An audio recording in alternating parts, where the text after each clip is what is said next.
In this tutorial, we are going to go through the different ways to zoom and navigate the artboards and canvas.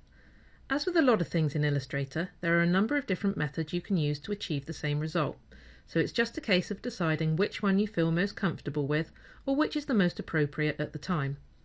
So first up, let's examine the different ways to navigate. On the right and on the bottom of the screen, you will find the scroll bars. Clicking on the arrows will nudge the canvas either up and down or left and right depending on which scroll bar you choose.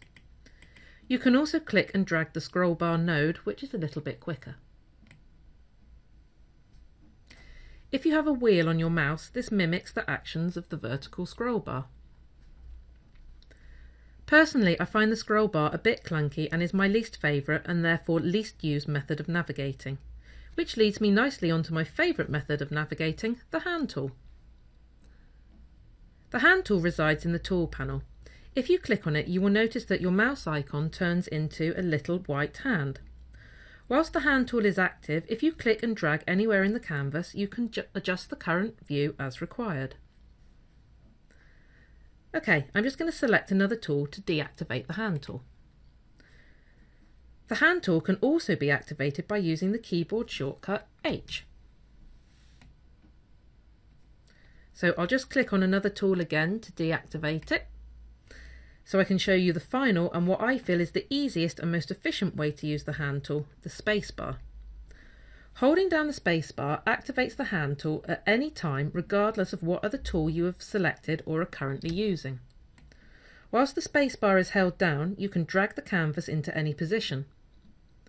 As soon as you let go of the spacebar, the hand tool is deactivated and you are returned to your previous tool. This feature is particularly useful when you are zoomed in and using the pen tool, as you will see in later tutorials. The final way to navigate a document is through the Navigator panel. By default, this panel is hidden.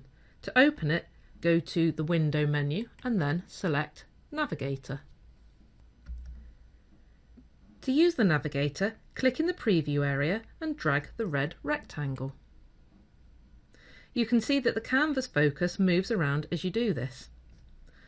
I personally don't find the Navigator too useful when viewing a document that has a single artboard, but where the Navigator becomes the best tool for the job is with a document with lots of artboards. I'm just going to go ahead and create a number of new artboards to demonstrate the point. You can now see the preview in my Navigator includes all the artboards, even though the canvas area is still zoomed in on one.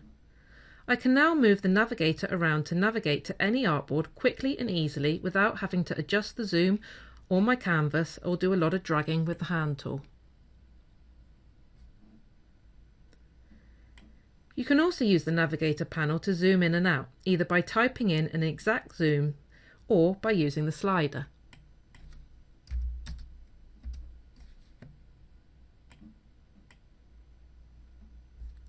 Which leads me nicely onto zooming. There are a number of different ways to zoom, including the method I just showed you with the Navigator panel. Another way, and probably the easiest way, is to use the zoom tool itself. The zoom tool is located in the Tools panel. You can also use the keyboard shortcut of Z to select the zoom tool. Click anywhere on the artboard to zoom in to that particular area. To zoom out, hold down the Alt key whilst clicking. With the zoom tool again, you can also click and drag a box over a particular area to zoom in on it. The zoom tool provides the most accurate way to zoom, but if you prefer, you can also use the keyboard shortcuts of Control and the plus key on the PC and Command and the plus key on the Mac to zoom in, and Control and the minus key on the PC and Command and the minus key on the Mac to zoom out. Another quick but less accurate way to zoom is to just adjust the zoom drop-down in the bottom bar. And that concludes the navigating and zooming tutorial.